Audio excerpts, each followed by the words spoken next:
पहले तो मेरे डैड एक्सपायर हुए जब मैं 10th में था, और मम्मी लगभग 1-1.5 साल में उसको ब्लड कैंसर डिटेक्ट हुआ।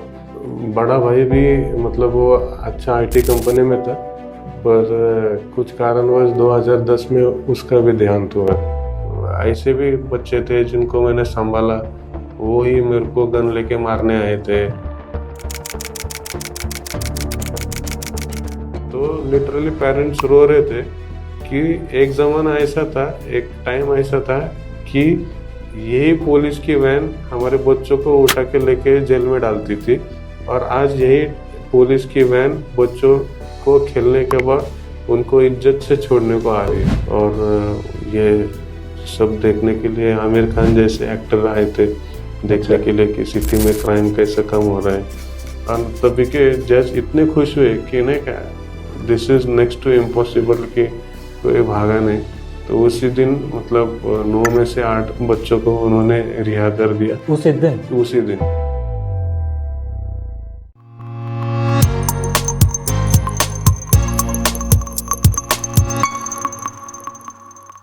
प्रेज़ द लॉर्ड जेएमसी की स्वागत है आपका एक और बार विजनरी रेडियो टीवी के इस खास प्रोग्राम जिसका नाम है let's talk today. Let's talk today अब पुणे महाराष्ट्र से आपके लिए हमेशा होगा, और प्रभु सहायता करे बहुत सारी और नई चीजें आने वाली हैं, नए नए प्रोग्राम आने वाले हैं, लेकिन उनके लिए जो सच में परमेश्वर के वचन की खोजी है।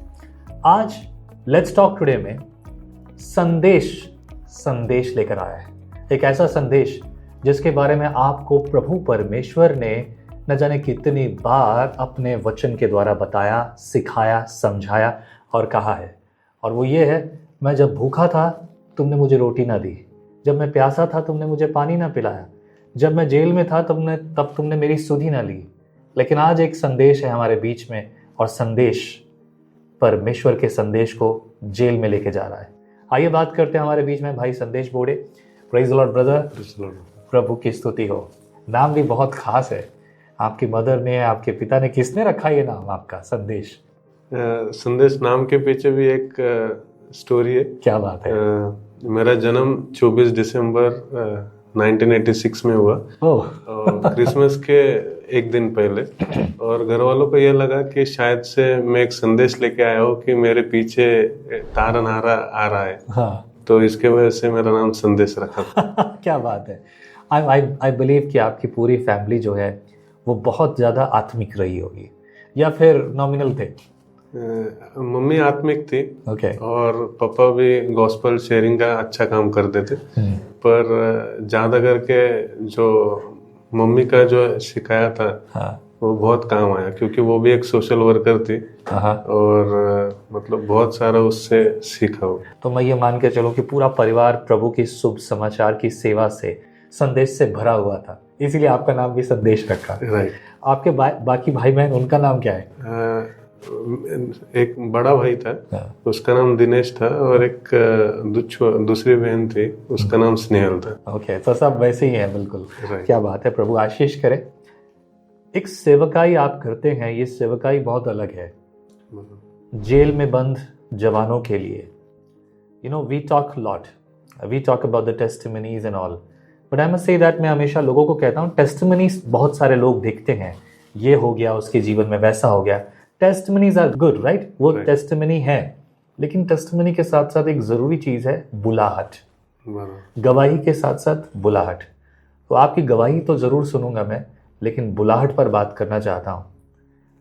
आप जवानों के बीच में, जो जेल में, उनके बीच में काम करते हैं, बताइए ये कैसे और क्या है कुछ अनुभव?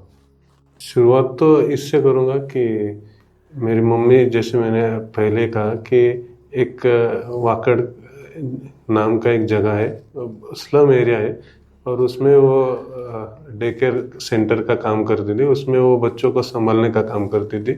और स्लम एरिया था, बच्चे मतलब जिनके माँ पिताजी कचरा चुनने का काम करते थे, और बच्चे ऐसे उधर कैसे भी किसी भी हालत में रहते थे। तो इनका काम था वो बच्चों को संभालना, उनको नहलाना, उनको अच्छे कपड़े पहनाना, और फिर उनको एजुकेशन देना, खाना पीना, और दिन भर उनका ध्यान रखना। ये चल रहा था। और किसी कारणवश मम्मी को मतलब पहले तो मेरे डैड एक्सपायर हुए जब मैं 10th में था, और मम्मी लगभग 1-1.5 साल में उसको ब्लड कैंसर डिटेक्ट हुआ, और उस कारणवश वो मतलब एक लड़की को लेके गई थी, और डॉक्टर को जब उसने चेकअप करने के लिए भेजा, दिखा रही थी, तो डॉक्टर बोले लड़की से ज़्यादा आपको ट्रीटमेंट की ज़रूरत है, क्योंकि आपका ब्लड बहुत ही कम है। और जब हमने ब्लड टेस्ट किया तो ऑलमोस्ट 4 HB था, जो बहुत ही कम है, और उसको ब्लड कैंसर डिटेक्ट हुआ। और एक मतलब टेस्ट किया, और मतलब जो मम्मी प्रभु के सेवा में इतने मतलब मगन थी कि वो उसे मतलब अपना ब्लड मतलब HB 4 हुआ है वो भी पता नहीं चला।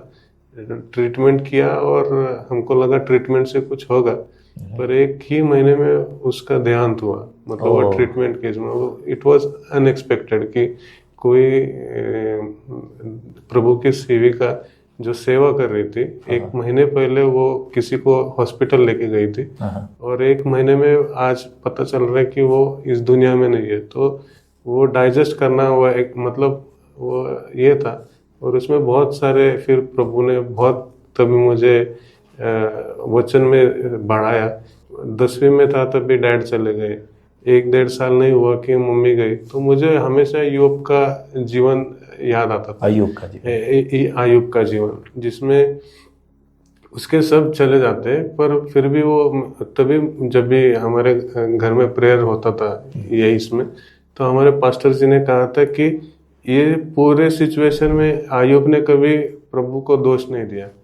तो मैं भी ये सोचता था कि मैं कभी प्रभु को दोष नहीं दूंगा, कि शायद से मतलब प्रभु को फिर लोग बोलते थे कि जो अच्छे होते हैं वो प्रभु को अच्छे लगते वो बुलाता है, और ऐसा करके मैंने बहुत सारे अलग अलग चीज़ों में मैंने खुद को संभालने की कोशिश की। आपकी उम्र क्या थी? पापा गए थे तो भी मैं 10वीं में था, मतलब प्रीलिम्स एग्जाम ही चालू था, तो लगभग 16 साल का रहूंगा।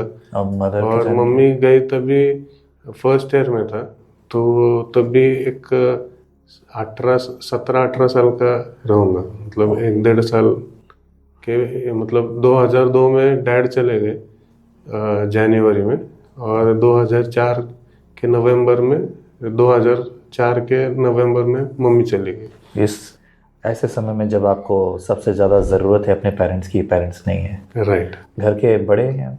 नहीं, मैं सबसे छोटा था। तो बड़े भाई और बहन ने संभाला? हाँ। बड़े भाई क्या करते थे? बड़ा भाई भी मतलब वो अच्छा IT कंपनी में था, पर कुछ कारणवश 2010 में उसका भी देहांत हुआ। तो that was a turning point of my life, कि जहाँ पे हम सोचते कि मैं कुछ तो कर सकता हूँ, और अपने सामने अपना जवान भाई मतलब जा रहा है, तो बहुत ही मतलब अलग ही फेस था मेरे लिए। क्या हुआ था उनको? वो 65% बर्न हुए थे। एक घर में गैस एक्सप्लोजन हुआ था, और उसमें वो 65% जल गए थे। आपने अभी कहा कि पास्टर ने सिखाया था कि अय्यूब ने कभी परमेश्वर के सामने शिकायत नहीं की, कभी परमेश्वर के विरुद्ध कुछ बोला नहीं। आपके पिताजी परमेश्वर की सेवा करते थे? करते थे। आपकी मदर परमेश्वर की सेवा करती थी? करते थे। धन की या परमेश्वर की?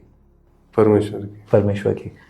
वो दूसरों का मदद करने के लिए दूसरों का इलाज करने जा रही है, लेकिन उसको कैंसर है और 1 महीने में ही मौत हो जाती है।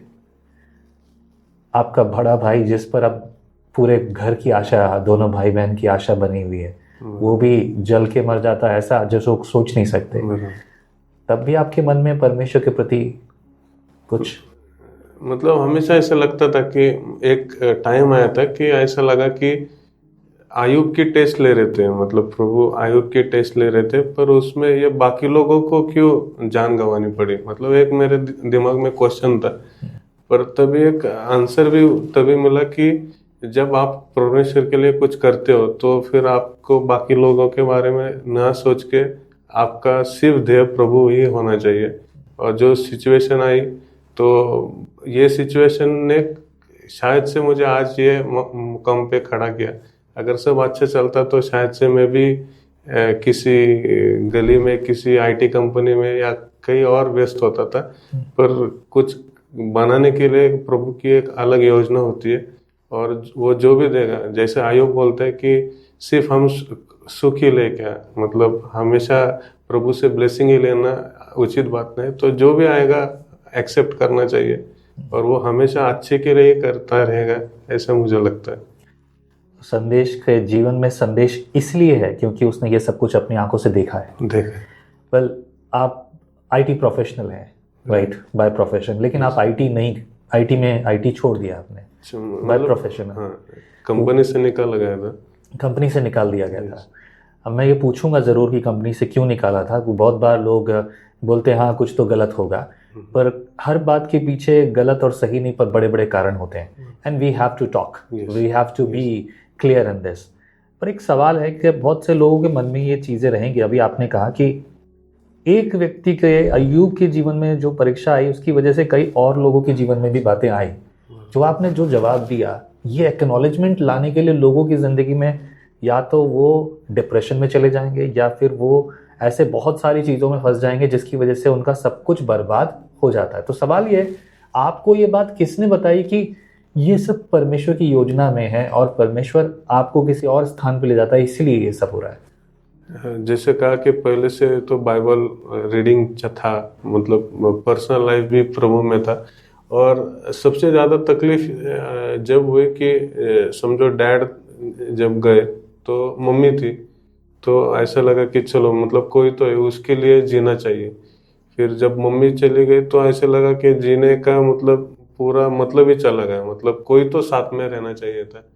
फिर भी उसमें से कई मतलब उभर रहा था, कॉलेज किया, फिर जॉब को लगा था। और जॉब के इसमें जब भाई का ये ऐसा पता चला तो भाई का ज़्यादा मतलब ये था, मतलब डाइजेस्ट करना बहुत इम्पॉसिबल था। वो 65% जल गया था। तो आप सोच सकते हो कि उसकी जो बॉडी का जो वो देखता था, उसके ड्रेसिंग के वक्त का वो उसका चीखना, वो सब मेरे दिमाग में था। और वो जब चला गया तो मैं करीब करीब 6 महीना या 1 साल मुझे वो उससे निकलने को लगा कि जब मैं नहाने को जाता था तो मुझे वो उसको जब भी हम नहलाते थे तो वो चिल्लाता था, तो वो मुझे याद आता था। और मैं नहाने के 15 मिनट तो ऐसे बैठा रहता था, मतलब वो सोच में कि उसको कितनी तकलीफ हुई रहेगी। मतलब आपने थोड़ा भी गर्म पानी अगर आपने खुद पे लिया तो अपने को जल जाता है। तो हमेशा वो सोचता था कि उसको कितना दर्द उसने सहा होगा। और फिर 15 मिनट ऐसे ही रहता था। मैं आपको कहना चाहता हूँ कि जब ये मेरे भाई का हुआ तभी मैंने एक कंपनी से नोटिस देके दूसरी कंपनी में जाने वाला था। मतलब वो भी एक डिसीजन बहुत ही एक क्रूशियल था कि मैं इधर 8 घंटा ऑफिस में करता था, फिर दिन भर भाई के पास रुकता था। तो मेरे मैनेजर ने भी कहा था कि ऐसी सिचुएशन है तो रेजिग्नेशन पीछे ले, तो दूसरे कंपनी में मत जा। पर मैं बोला अभी किया है तो किया है। तो दिन भर हॉस्पिटल में रहता था, नाइट शिफ्ट में काम पे जाता था। और ये चलते चलते ऐसा हुआ कि उसमें भी प्रभु ने ताकत दिया। और फिर दूसरे कंपनी में लगा तो वो फेज था, मतलब मेरा लास्ट डे और भाई का देहांत हुआ। मतलब लोग रीजन देते थे ये बीमार है वो बीमार है, पर मैं बोलता था कि मेरा भाई आज गुजर गया। और वो फ्यूनरल किया और मैं ऑफिस गया था क्योंकि मेरा लास्ट डे था। अगर मैं वो दिन नहीं जाता था तो मेरा 2 दिन एक्सटेंड किया रहता था, तो दूसरे कंपनी में मेरा वो ज्वाइनिंग और आगे जाता था और फिर शायद से वो काम नहीं मिलता था मुझे, तो वो उस दिन जाना ही था।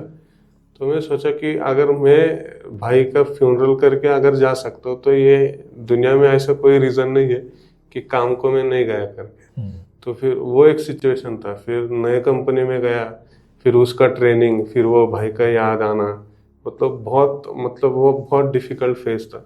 पर फिर से ये सोचा कि कभी कभी आगे बढ़ने के लिए पुरानी चीज़ें भूल जानी पड़ती है तो ही अपन आगे जा सकते हैं। मतलब अगर मुझे पैर को लगा तो मुझे लगा है बोल के मैं अगर वही जगह पे रुक जाऊंगा तो शायद से मैं आगे नहीं बढ़ पाऊंगा। तो कभी कभी ये भूलना पड़ता है कि मुझे लगा है और वो जख्मी पैर को लेके चलना पड़ता है। और वही मतलब मैं तो ये सीखा कि अगर आपको जीना है तो आपको मतलब भूल जाना ही मतलब बेस्ट ऑप्शन है। या दैट्स रियली सीरियस। आपकी ज़िंदगी के एक्नॉलेजमेंट दूसरों के लिए आज सहारा बन रहे हैं। राइट। ये जो समय है, इस समय ना लोग बहुत कुछ बुरा व्यवहार करते हैं, जैसे अय्यूब के साथ था सब कुछ। आपकी ज़िंदगी में आपने अय्यूब को जीवन को देखकर सीखा, पर अय्यूब के बारे में बताना, अय्यूब के बारे में सुनना और अय्यूब के बारे में खुद सीख कर अपने जीवन में लागू करना, दोनों, इन तीनों बातों में बहुत बड़ा बड़ा अंतर है। आपके जीवन में कब ऐसा समय, मतलब ये बाइबल के बारे में आप उस समय, खासतौर से ऐसे समय में, ये कैसे था कि आप बाइबल के बारे में इतना जानते थे, बाइबल पढ़ी थी आपने? कौन था, किसने आपको प्रेरित किया परमेश्वर के वचन की ओर? मतलब बचपन से मुझे बहुत अच्छा लगता है कि मैं उस जमाने का मेरा बचपन गया जहाँ पे मोबाइल नहीं था, जहाँ पे ज़्यादा से ज़्यादा दूरदर्शन चलता था। और बहुत अच्छी बात है कि हमारे वक्त मतलब आज भी है, पर आजकल के नाना नानी दादा दादी ये करते नहीं है। और मेरी नानी हम सब जो जितने भी भाई बहन थे, मतलब मेरे मामा के हो, मौसी के हो, ये सबको हमको लेके हमको स्टोरीज बताती थी। तो मुझे आज भी याद है कि हमारे लिए मोबाइल तभी नहीं था, पर वो एक अच्छा दिन थे जहाँ पे नानी नाना या फिर दादा दादी उनके मतलब बच्चों के बच्चों को स्टोरी सिखाते थे। और एक ऐसा था कि हर स्टोरी में कोई तो हीरो रहता था, और बचपन से वो मतलब वो सीख मिली कि बाइबल में हीरो है तो हमको उसके जैसा या लगभग इसके जैसा होना चाहिए।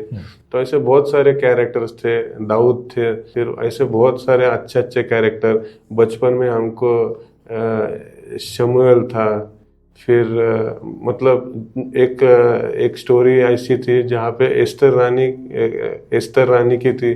फिर नामन कोडी के लिए किसने हेल्प किया, तो एक छोटी सी लड़की ने ये किया था।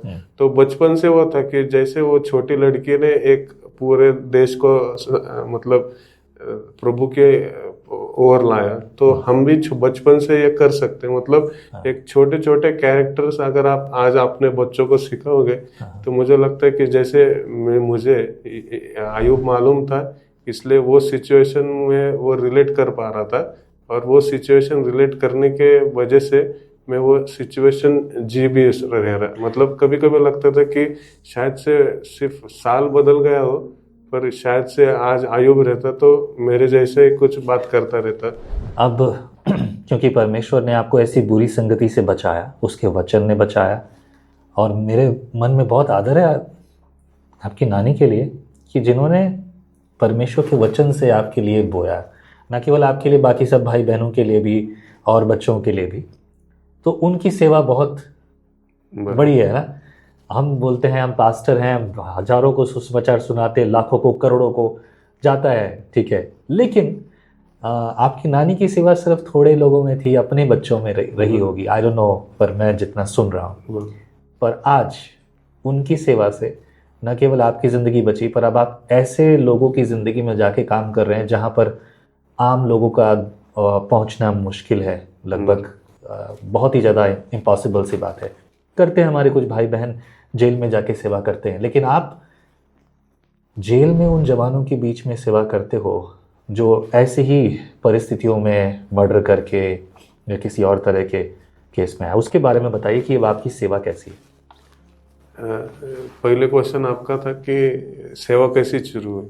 मैं हमेशा वो एरिया में जाता था, जब भी मम्मी की याद आती थी तो मैं वहाँ पे जाता था, वो बच्चों में टाइम स्पेंड करता था। और समझो ये उसका काम था, तो मैं इधर आता था तो ऐसा लगता था कि है मम्मी इधर की इधर तो है, वो देख रही है मुझे, मैं क्या कर रहा हूँ।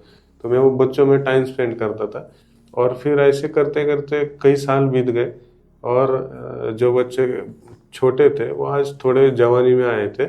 और मुझे सुन के बहुत ही बुरा लगा कि जब भी वहाँ के भाभी थी वो कहते थे कि यह बच्चे पहले अच्छे थे, पर आप भी गैंग्स बनाइए, इनके पास तलवार है, ये झगड़ा करते हैं। तो मुझे खुद पे शर्म आई कि अगर मेरी मम्मी आज रहती तो शायद से वो अच्छे डिसिप्लिन में रहते थे और वो आज खुश होती थी। और मुझे शर्म आनी चाहिए कि मैं कुछ नहीं कर पाया ये बच्चों में, इसलिए फिर वो बच्चों में टाइम स्पेंड करना चालू किया, उनको घुमाने लेके जाता था। मतलब जो चीज़ कर रहे थे उससे डाइवर्ट करने के लिए कुछ तो अलग सोच रहा था। ऐसे करते करते फिर हमने क्रिकेट चालू किया, तो क्रिकेट में वो थोड़ा व्यस्त हो गए और फिर व्यस्त होने के चक्कर में वो भूल गए कि हमें आप ही झगड़ा करना है, नशा पानी करना है। तो ये समझ में है कि खेल के द्वारा अपन ये बच्चों को एंगेज कर सकते हैं। ये करते करते फिर हमारे यहाँ पे तभी के पुलिस कमिश्नर ने ये किया था कि सिटी में बहुत सारा क्राइम चल रहा है, तो जो जो आंखें हेल्प कर सकता है वो कर सकते हैं। तो ऑलरेडी एक स्लम का मेरे पास एक तजुर्बा था, तो मैं बोला कि मैं स्पोर्ट्स थ्रू आपको हेल्प कर सकता हूँ। फिर तभी हमने फिर वहाँ पे निगड़ी में वाटर स्कीम बोल के एक जगह है, वहाँ का सर्वे किया, मतलब पूरे पिंपरी चिंचवड का किया। उसमें से मतलब ये सर्वे में निकल आया कि वो वाटर स्कीम सबसे आज तक का क्राइम का हॉटस्पॉट है, और कुछ करना है तो यहाँ से शुरू करेंगे। मतलब सबसे बुरे एरिया में जब चालू करोगे तो आपको एग्जैक्ट फिगर मिलेगा कि आपका रेशियो क्या है, मतलब कन्वर्जन रेट क्या है। पुणे में, राइट? हाँ, पुणे में, पिंपरी चिंचवड में स्पेशली। तो फिर वाटर स्कीम बोल के एक एरिया था, वहाँ पे हमने शुरू किया। शुरू में तो 17-18 बच्चे थे। फिर हमने रूल किया कि आप आ रहे हो तो अगले बार आप अकेले नहीं आओगे, आपके साथ आपका एक दोस्त लेके आना है। ऐसा बोल के हमने वो शुरू किया। फिर वहाँ पे फिर 17 से 30 हुए, फिर 60 हुए, फिर एक जगह पे हमको 120 के ऊपर बच्चे आ रहे थे। तो हमको वो रुकना पड़ा कि फिर एज ग्रुप हमने डिसाइड किया कि जो बहुत ही छोटे हैं उनको तो अभी रिस्क नहीं है, तो फिर हमने 14 से 18 के बीच वाले बच्चों पे फोकस किया। उसमें भी हमने फिर ये था कि हमने जब इस सर्वे किया तो ये चीज़ हमने देखी कि बच्चे स्कूल से निकलते, मतलब छूटते, घर पे आते, बैग अपना फेंक देते, हाथ मुंह धोया तो धोते, नहीं तो दोस्त के साथ तुरंत कपड़ा चेंज करके निकल जाते। और ऐसा कर करके फिर हमने रूल बनाया कि जो भी जिसको भी खेलना है तो वो गाली नहीं देगा। तो किसी भी झगड़े का फर्स्ट रीजन रहता है झगड़ा, मतलब गाली। राइट। हमने भी बाइबल में पढ़ा है कि पहले दिमाग में आता है, दिमाग से मतलब द्वेष आया तो भी वो मर्डर है। मतलब जीसस बोलते कि आपके मन में भी आया किसी भाई के ऊपर प्रति द्वेष, तो आपने मर्डर किया। ऐसे क्यों? क्योंकि आपके दिमाग में आता है, दिमाग से फिर वो रिजल्ट वो उसमें होता है। सही बात। तो हमने किया कि गाली नहीं देना है। तो बच्चे पहले तो हर सेंटेंस में, एक सेंटेंस में 4-5 गालियाँ होती थी, फिर अभी वो गालियाँ देना कम किए। फिर जो भी गाली देगा वो ग्राउंड के बाहर। ओके। तो ऐसा करके उनका गाली कम किया। फिर कम किया तो अभी ऐसा हुआ कि बच्चे गाली देना बंद तो हुए, अगर किसी ने दिया तो उसको भी रोकने लगे और उसको बाहर करने लगे। तो मतलब वो लॉर्ड जीसस, गाली भी खत्म होगा और उनका झगड़ा भी खत्म हुआ। फिर ये करते करते मतलब वो सबको अच्छा लगा। फिर उनको किट देने का एक प्रोग्राम रखा था हमने। फिर वहाँ पे सब आए थे, एसीबी वो सब। फिर वहाँ पे जब किट दे रहे थे तभी उधर के सीनियर पे ने बोले क्या चल रहा है? तो बोले ऐसे ऐसे ये एरिया में फुटबॉल का टीम बना है और वहाँ पे ये बच्चों को किट दे रहे हैं आज। तो बोले ये कब से चालू है? बोले कि हो गया 1-1.5-2 महीना हुआ। तो बोले कि एग्जैक्ट टाइम बोला कम से कम, मतलब नहीं कि स्टार्टिंग से 3 महीना तो हुआ है। तो बोले कि तभी मैं सोचूं कि ये एरिया में जो रोज झगड़ा होता था, 2.5 महीने में सिर्फ एक बॉडी ऑफेंस हुआ है। वो भी वो लड़का सिर्फ उधर रहता था और उसने झगड़ा किसी और जगह पे किया था। तो मतलब वो बोला कि जिधर रोज झगड़ा होता था वो 2.5 महीने में इतना इफेक्ट गिरा है। तो सर बहुत ही अच्छी चीज़ है। फिर वो टीम बना। फिर उसमें से हमने फिर नागपुर में एक स्लम सॉकर का एक टूर्नामेंट होता है झोपड़पट्टी फुटबॉल के जैसा, तो वहाँ पे हमने पार्टिसिपेट किया। तो वो फॉर्मेट ही पूरा अलग था, फिर भी हमने उसमें पार्टिसिपेट किया और मुझे खुशी होती कि बच्चे हार गए और उस साल का बेस्ट टीम अवार्ड हमको मिला। क्या बात है। तो Praise the Lord। जब भी ऐसे बच्चों को जो कि बिल्कुल जिनकी जिंदगी बर्बाद होने पर खड़ी थी। और मुझे और भी खुशी ये इस बात की होती कि मतलब उस समय पुलिस डिपार्टमेंट ने भी बहुत हमको हेल्प किया कि वो बच्चों को लेके आने के लिए, जाने के लिए, टिकट कंफर्मेशन, ये सब में उन्होंने हेल्प किया था। मतलब कौन कर रहा है मदद, जिनको हम लोग सब गाली देते हैं। बराबर, तो वही मैं आपको आगे बोलने वाला हूँ कमाल है, बहुत अच्छी बात है। बच्चे जीत के आए, हमारे पास में ट्रॉफी था, मेडल था, और हम आए तो पुलिस की गाड़ी वैन आई, बच्चों को उधर वो एरिया में छोड़ा, फिर वो बच्चों को हमारे यहाँ पे मतलब सबको वेलकम किया, ये किया। तो लिटरली पेरेंट्स रो रहे थे कि एक ज़माना ऐसा था, एक टाइम ऐसा था कि यही पुलिस की वैन हमारे बच्चों को उठा के लेके जेल में डालती थी, और आज यही पुलिस की वैन बच्चों को खेलने के बाद उनको इज्जत से छोड़ने को आ रही है। क्या बात तो है। बहुत मतलब जोर जोर से रो रहे थे, मतलब उनकी मम्मी पापा। तो वो बहुत ही टचिंग था कि मतलब स्पोर्ट्स में कुछ ऐसी ताकत है कि जो लाइफ चेंज कर सकता है। फिर मैंने बोला कि हाँ भैया, ये एक प्रभु ने विजन दिया है, तो इसी में कुछ तो काम करना चाहिए। फिर ये एरिया में हुआ। फिर ये करते करते ये चालू था, हमने जीता, फिर उसका न्यूज़ व्यूज़ बना। फिर मुझे रिमांड मतलब ऑब्जर्वेशन हाउस, पहले हम उसको रिमांड हाउस बोलते थे, पर ऑब्जर्वेशन हाउस में बुलाया कि सर ऐसे ऐसे आप ये एक एरिया में कर रहे हो, तो हमारे बच्चों को भी कर सकते हो क्या? उन्होंने बुलाया। हाँ, कि ऐसा ऐसा है तो कर सकते हो क्या? तो मैं बोला कि मतलब जज मैडम थे, और उनको पूछा कि क्या आपको क्या एक्सपेक्टेड है। मतलब इनको एक्सपेक्टेड था कि क्राइम कम करना चाहिए, पर इधर तो ऑलरेडी क्राइम हुआ है, वो आए, तो आपको क्या एक्सपेक्टेड है मेरे से? तो बोले कि ये बच्चे जैसे रात को नशा पानी करते, बाहर तो रात को ही निकलते, रात को फिर चोरी मारी करने का रहता है, नहीं तो दोस्तों के साथ या नशा पानी करके रात को भर जागते और दिन में सोते।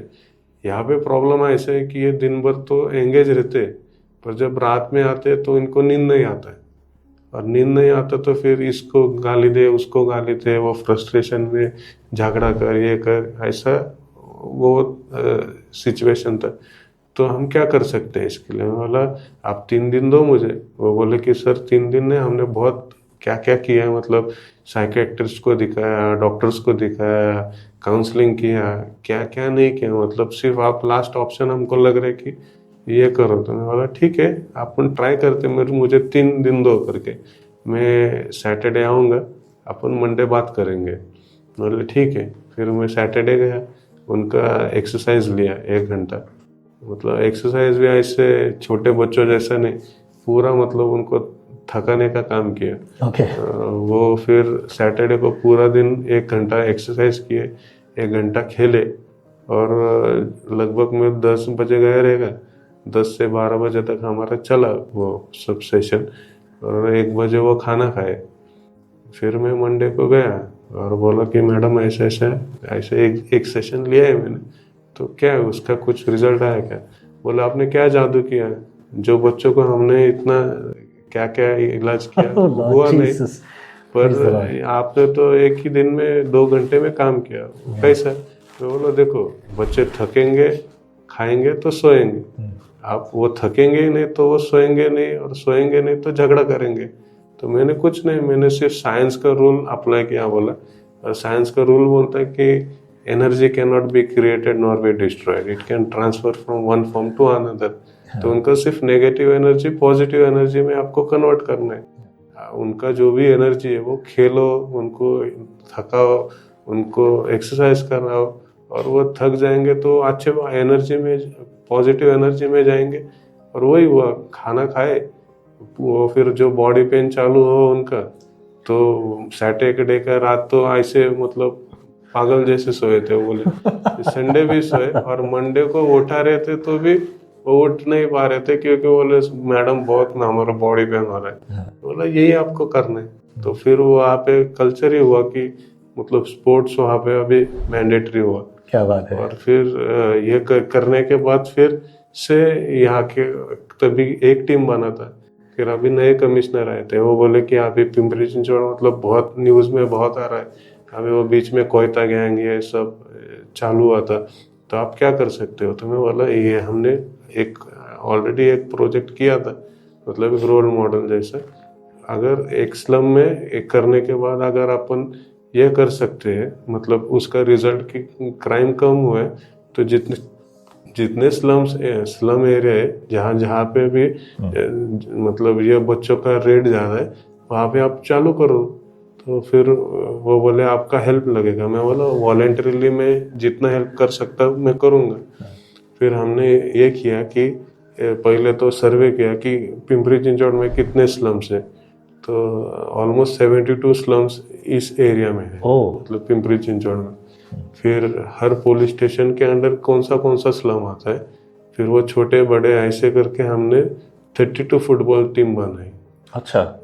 तो उसमें भी 4 क्राइटेरिया रखा। पहले तो हमने रखा कि जो ऑलरेडी रिकॉर्ड पे है, दूसरा जो स्कूल ड्रॉप आउट है, तीसरा जो एडिक्टेड है, मतलब किसी न किसी नशे में है, और चौथा जो ऑन द वर्ज है, अभी ऑन रिकॉर्ड नहीं है पर वो कल जाके रिकॉर्ड पे आ सकता है। ऐसे 4 लिस्ट बनाई, तो ऐसे ऑलमोस्ट 450 के ऊपर बच्चों का लिस्ट निकाला था। अच्छा। तो वही 72 स्लम्स में हमने 32 फुटबॉल टीम बनाई।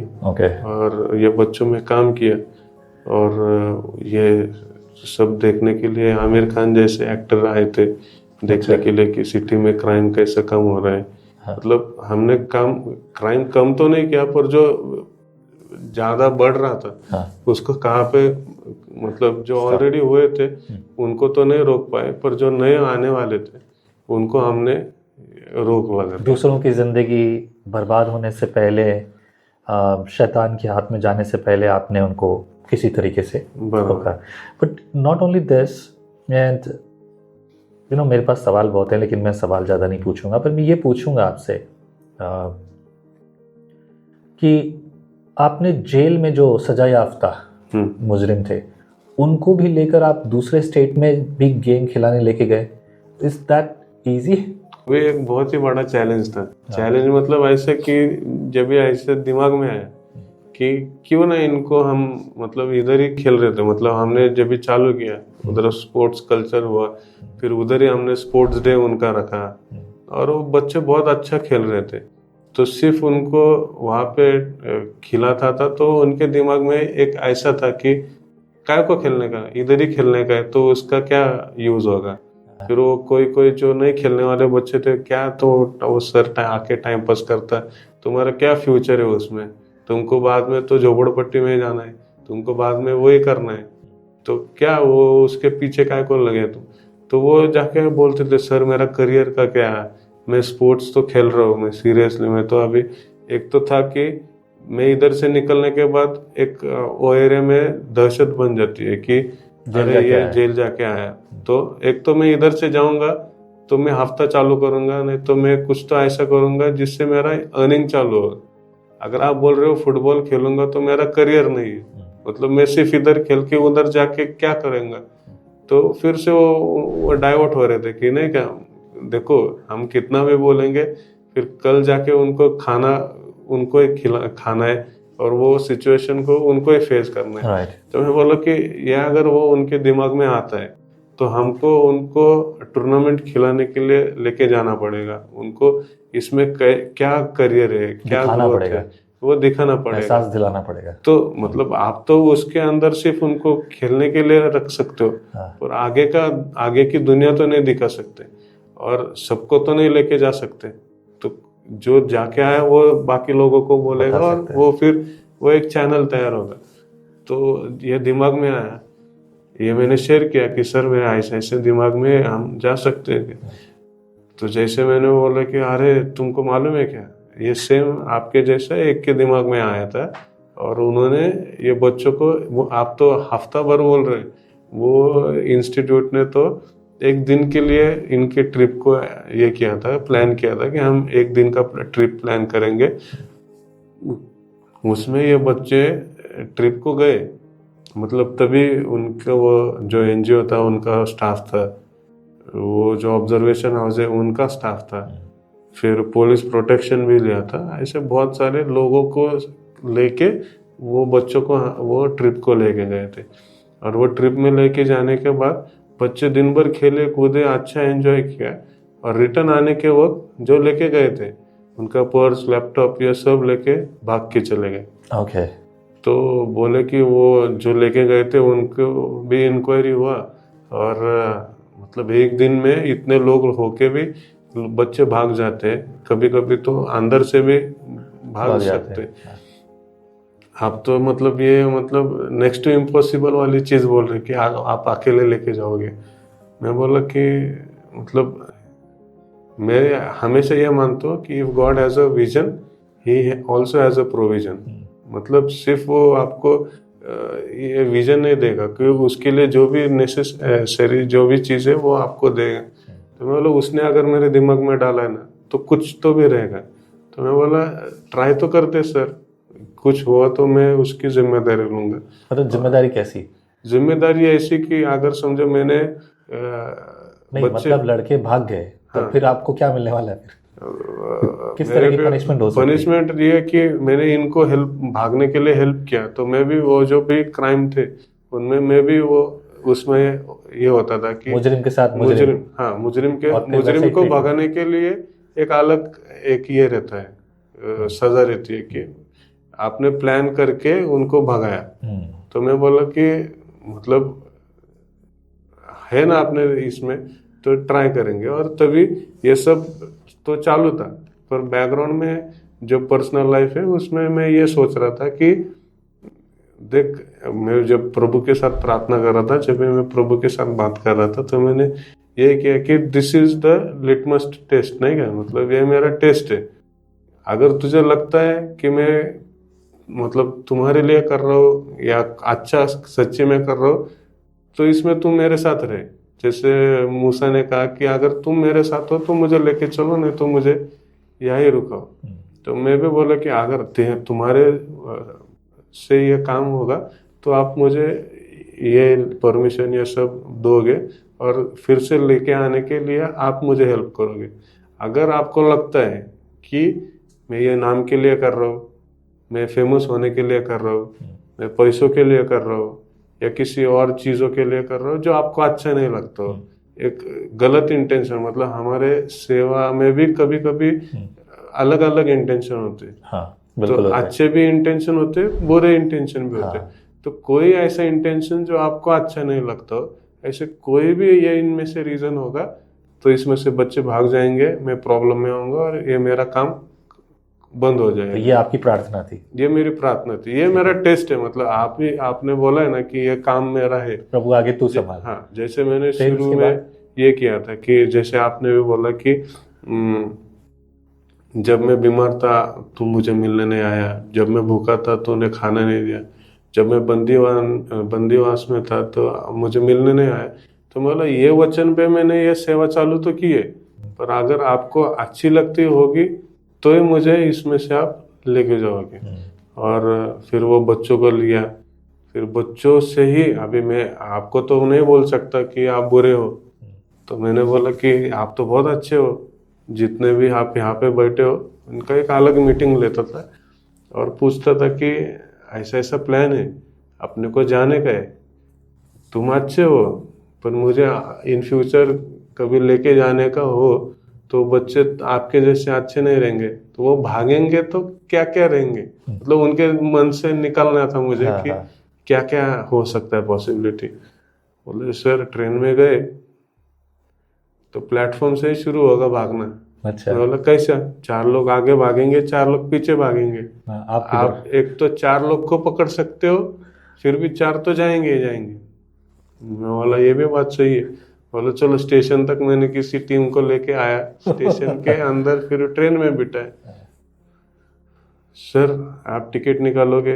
ये तो आप नहीं कर सकते कि एकदम लास्ट डब्बे पे ही हमको लेके जाएंगे, किसी बीच वाले डब्बे में हमको नंबर मिलेगा।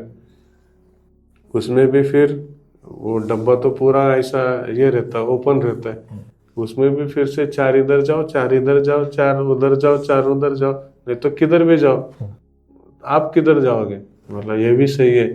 फिर बाद में बोला कि स्टेशन पे गाड़ी हर स्टेशन पे रुकेगी, हर 1 घंटे में रुकेगी सर, इमरजेंसी एग्जिट रहता है, कुछ भी रहता है, मतलब आप हमको तो रुका नहीं सकते, मतलब जाने का ही है। मैं बोला वो भी बराबर है, फिर अभी क्या करने का। फिर अलग से ऑप्शन ढूंढे कार से, फिर वो आया कि कार चलाने वालों को ही उन्होंने ये किया तो क्या, मतलब बहुत सारे ऐसे ऐसे ये थे। और फिर लास्ट में ऑप्शन मिला कि बस, जो महंगा था तभी एक का कम से कम 1,500 रुपये टिकट था। ऐसे हम 9 और 10 मतलब 15,000 जाने का, 15,000 आने का, ऐसा खर्चा था। मैं बोला ये तो बहुत महंगा है, पर करना पड़ेगा। कभी कभी वो बोलते हैं ना कि ओवर कॉन्फिडेंस भी कभी कभी हमको ये रहता है, मतलब प्रभु तो है साथ में, पर इसका मतलब ये भी नहीं हम आंख बंद करके कैसे भी जाएंगे, थोड़ा वाइसली भी हमको रहना चाहिए। सही बात। फिर हमने बस का टिकट निकाला। पैसे किसने दिए? फिर ऐसे दोस्तों से, मेरे मामा ने तभी दिए थे थोड़े, फिर दोस्तों से जमा करके वो हमने टिकट का ये किया।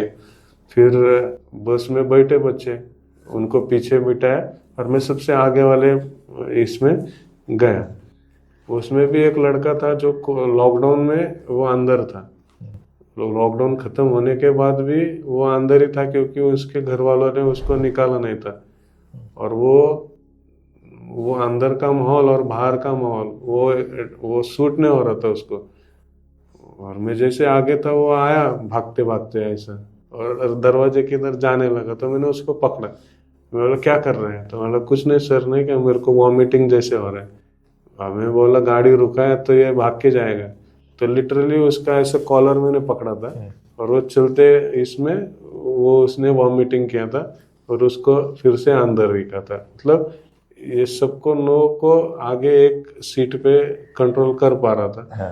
और ये करते करते मैंने उनमें एक ये दिया था कि आप एक रोल मॉडल का काम करोगे, अगर आपने गलती किया तो आगे जाके जो बच्चे तुमने अगर एक अच्छा भरोसा दिया तो लोग आएंगे, मतलब भेजेंगे।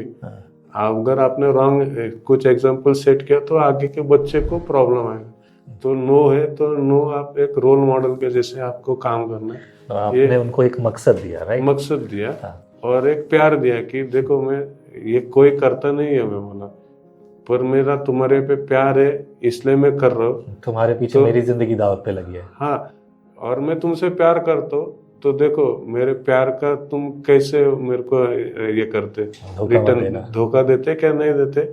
तो ये, और मतलब मैंने ये सीखा कि अगर बच्चों को प्यार दिया तो वो आपके लिए कुछ भी कर सकते। मतलब ये बच्चों का अगर आपने स्टडी किया तो खुद के झगड़े के लिए वो कभी उन्होंने झगड़ा नहीं किया। नहीं तो किसी ने मुझे मारा तो मैं चुपचाप सहता हूँ, मैं झगड़ा करता हूँ मेरे दोस्त के लिए, जो लोकल गुंडा है जो मुझे प्यार दे रहा है, जो मुझे मेरे बर्थडे पे केक काटता है, मुझे कपड़ा देता है, घूमने के लिए बाइक देता है, मैं उसके लिए झगड़ा करता हूँ। मतलब किसी ने तो उसको प्यार दिया है, वो प्यार के बदले वो क्राइम कर रहा है, झूठा प्यार, झूठा प्यार। तो मैंने यही सोचा कि अगर सच्चे प्यार उनको दिया तो वो हमको धोखा नहीं देंगे। क्या बात। और वही किया कि मैं उनसे प्यार किया। वो गलती कर रहे थे, मतलब जैसे मैंने उनको बोला था कि अच्छे से रहो, तो फिर भी वो मुझे तंबाकू खाते वक्त या खाते वक्त ऐसे 1-2 बार मिले। तो मैं बोला इसके आगे मैं क्या करूं, मतलब तुम्हारे लिए। और फिर वो जाके फिर रोए। फिर मुझे एक लड़का बोला कि सर, सब रो रहे थे कि नहीं क्या, आप इनको इतना प्यार करते फिर भी हमारे माँ बाप इतना नहीं करते, फिर उतना आप करते, तो बच्चे रोए आगे से नहीं होगा करके। तो मतलब उनको ये सीखा मैंने कि अगर आप किसी को भी सच्चा प्यार देते हो तो वो आपको कभी धोखा नहीं देगा। सही बात है, यही सच्चा प्यार है। और फाइनली आप उनको उधर नागपुर जैसे जगह पे लेके गया, वहाँ पे बच्चे अच्छे रहे। उधर उन्होंने फुटबॉल सीखा, उधर के नागपुर के ऑब्जर्वेशन हाउस में गए, उधर के बच्चों के साथ खेले। उधर के बच्चों को मतलब ये आगे बैठ रहे थे, और जो पूना में जो ये बच्चे उधर बैठते भीड़ में, हाँ, तो ये आज चेयर पे थे हाँ। और वो भीड़ वाले बच्चों को बता रहे थे, भाई मत करो, क्राइम मत करो, बहुत बुरा होता है, मैंने देखो ये ऐसा ऐसा, मतलब ये उनको समझदारी।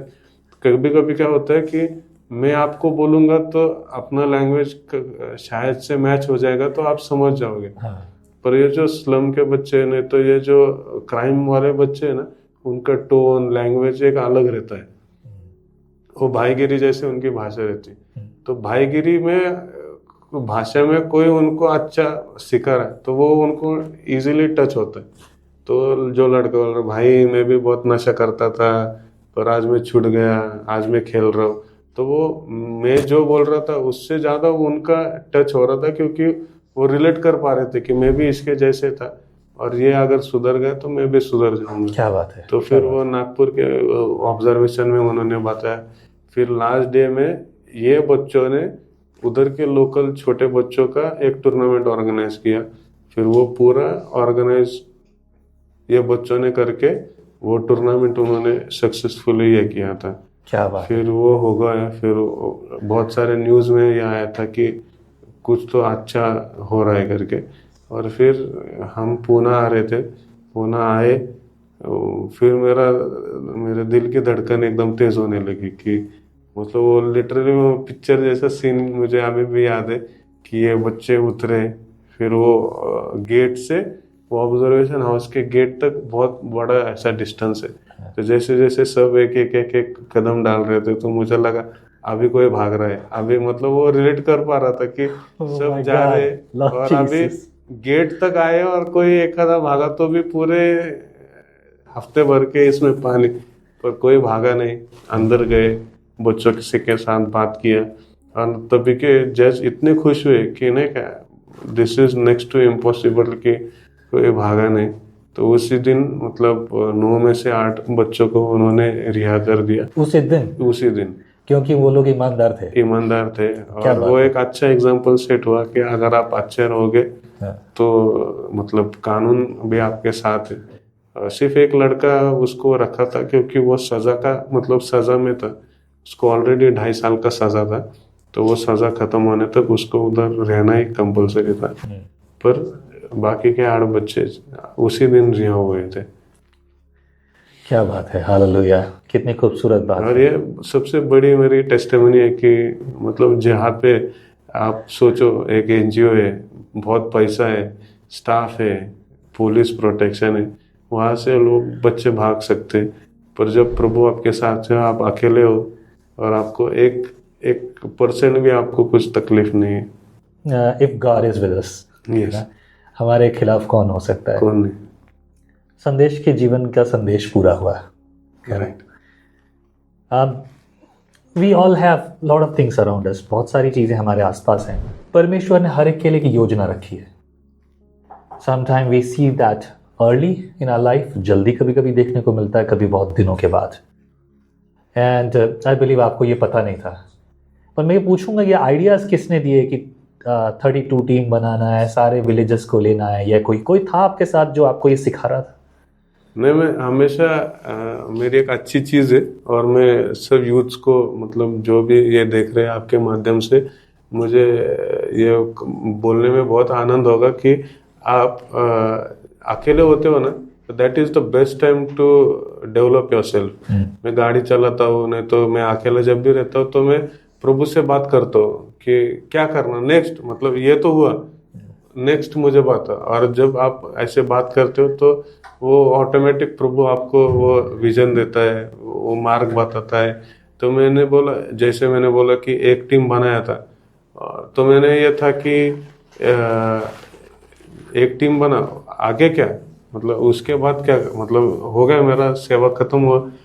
तो प्रभु ने बोला कि तू जो सिटी में रहता है वो सिर्फ एक स्लम तूने किया, तो तू 72 स्लम क्यों नहीं, मतलब वो एग्जैक्ट फिगर नहीं मालूम था, पर एक में किया तो तू पूरे स्लम को क्यों नहीं टच करता। मैं फिर सोचा कि दैट इज इम्पॉसिबल, इतने बच्चों को इनको लाएगा कौन। पर फिर मैंने जैसे बोला कि if he has a vision he gives you provision. तो मैंने वो विजन देखा था, फिर ऐसे ही फिर नए, मुझे मालूम नहीं था वो नए कमिश्नर बुलाएंगे, मैं ये बोलूंगा फिर ये होगा। तो Lord मैंने सिर्फ Jesus. ये उनको एक प्रेजेंट किया था। सब हाँ। पुलिस ऑलमोस्ट 150 के ऊपर पुलिस थे, उसमें से 3-4 लोगों को बुलाया था। उसमें से इनको ये अच्छा लगा कि इफेक्टिव है, और वो हुआ।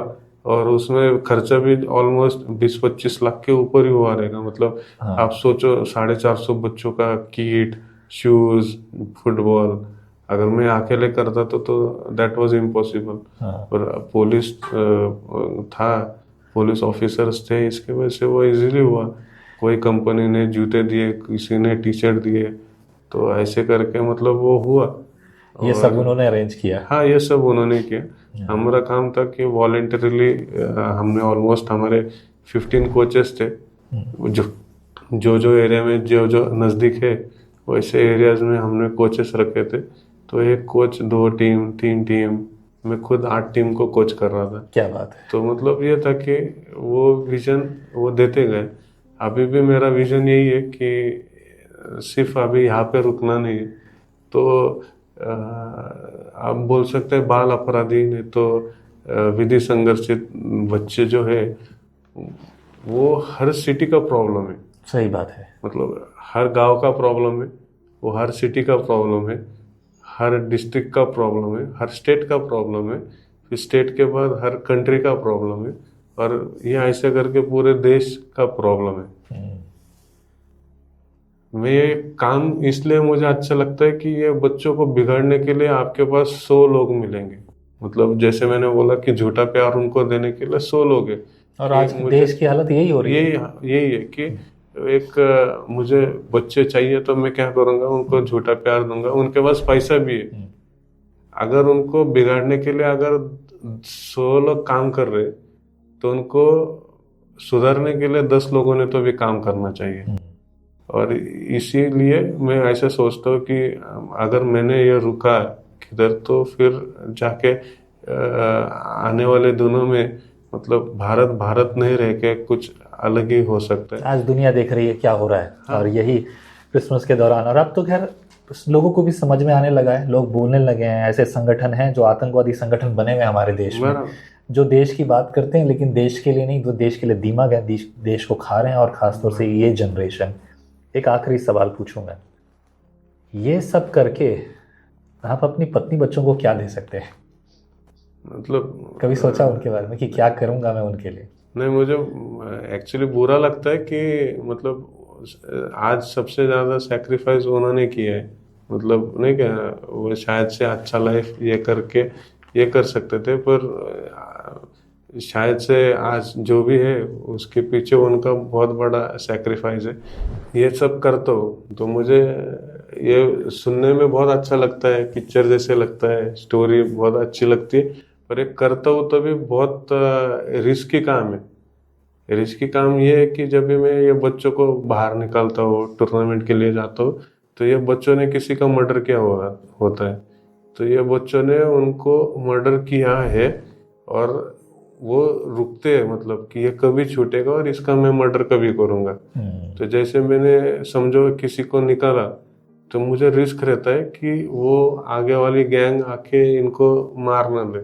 चलो उनको तो मारा, मैं गाड़ी चला रहा हूँ, तो वो इसमें मुझे भी कुछ नहीं होना चाहिए।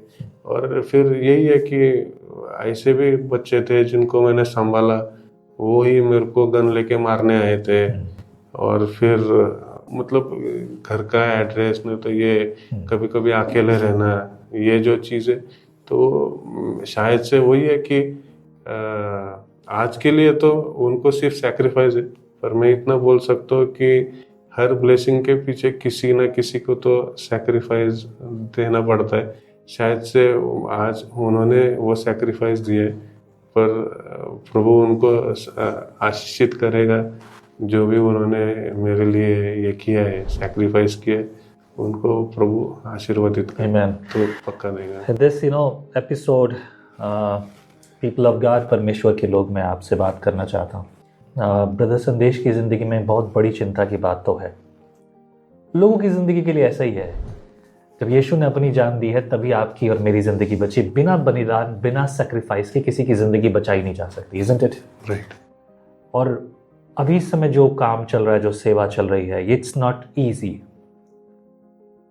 मैं मेरा प्रदेश छोड़कर आया हूँ, मैं अपना घर बार छोड़कर आया हूँ, क्योंकि मैं इस बारे में ज़्यादा नहीं बोलना चाहता।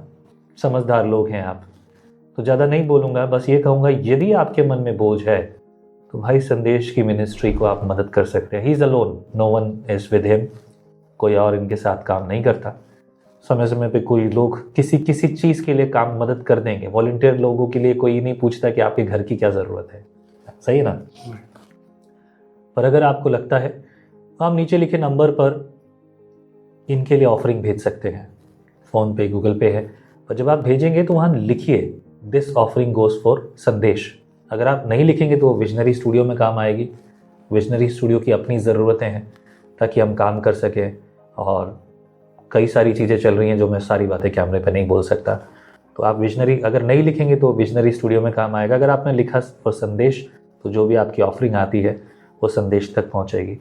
क्योंकि इनके लिए बहुत सारी चीज़ें सीक्रेट रखी जाती हैं और रखनी पड़ती हैं।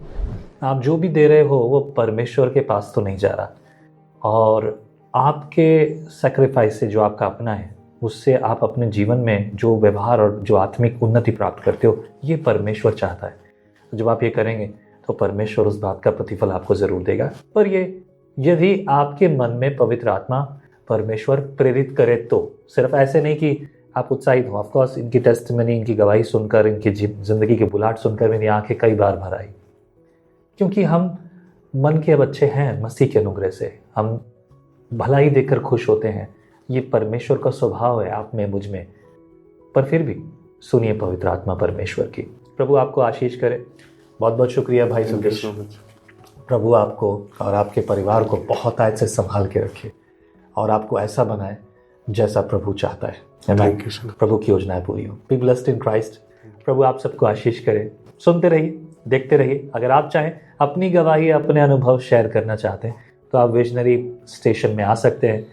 जस्ट नीचे लिखे नंबर पर कॉल मत कीजिए, सिर्फ और सिर्फ मैसेज कीजिए। मैं फ़ोन नहीं उठा सकता, पर आपके मैसेज का जवाब ज़रूर दूंगा।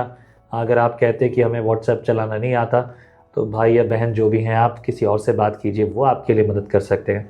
प्लीज़ फ़ोन मत कीजिए, सिर्फ व्हाट्सएप मैसेज कीजिए। ये मेरा पर्सनल नंबर है, मैं खुद जवाब दूंगा, लेकिन फ़ोन कॉल पर नहीं। प्रभु आपको आशीष करे। Praise the Lord.